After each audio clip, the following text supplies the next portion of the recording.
வடவழியில் கல்வியம்பாளையம் ஒரு ஏரியா. அங்கே வந்து ஒரு 2 செமி ஆட்டோமேட்டிக் போட்டிருக்கோம். கிரவுண்ட் ஃப்ளோர் வீடுக்கு ஒரு கண்ட்ரோலரு அண்டு ஃபஸ்ட் ஃப்ளோரில் ஓனர் சைடில் ஒரு செமி ஆட்டோமேட்டிக்கு. ஸோ வயரிங்லாம் மேலேருந்து ப்ராப்பராக அடித்து கொண்டு வந்தாச்சு. ஸோ சென்சார் வயரும் கனெக்ட் பண்ணியாச்சு. ஸோ செமி ஆட்டோமேட்டிக் பொறுத்த வரைக்கும் அவங்க ஆஸ் யூஷுவல் வந்து இதை க்ரீனில் ஆன் பண்ணால் போதுமானது. ஆன் பண்ணாமல் இங்கே பம்ப் ஆன் ஆயிரும். இந்த எம்சிபி ஆல்வேஸ் ஆன்லேயே வச்சுக்க வேண்டியது தான். சரிங்களா? இதேமாரி ஃபஸ்ட் ஃப்ளோரில் ஒரு யூனிட் மாட்டியிருக்கோம், அதையும் காட்டுறாங்க. ஸோ நம்மளோட ஸ்டாஃப் வந்து இன்னொரு யூனிட் வந்து இன்ஸ்டால் பண்ணிகிட்ருக்காரு ஃபஸ்ட் ஃப்ளோரில். ஸோ இங்கே போர்வெல் ஒன்றுக்கு ஓப்பன் ஹோல் இருக்குது. கஸ்டமர் வந்து நல்ல தண்ணிக்கு மட்டும் போதும்னு சொல்கிறதுனால நல்ல தண்ணிக்கு மட்டும் மாட்டி கொடுத்துட்ருக்கோம். ஸோ டேங்க் சைட்டில் உங்களுக்கு எக்ஸ்பிளைன் பண்ணுறேன். ஸோ கிரவுண்ட் ஃப்ளோருக்கான ஆட்டோமேட்டிக் போட்டுட்ருக்கோம். ஆட்டோ கட் ஆஃப் ஆகுதுன்னு பார்த்துடலாம்.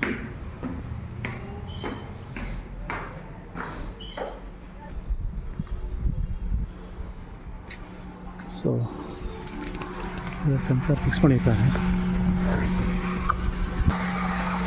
ஸோ தண்ணி வந்துட்டுருக்கு. சென்சாரில் கட் ஆஃப் ஆகுதுன்றதை நம்ம பார்த்துடலாம்.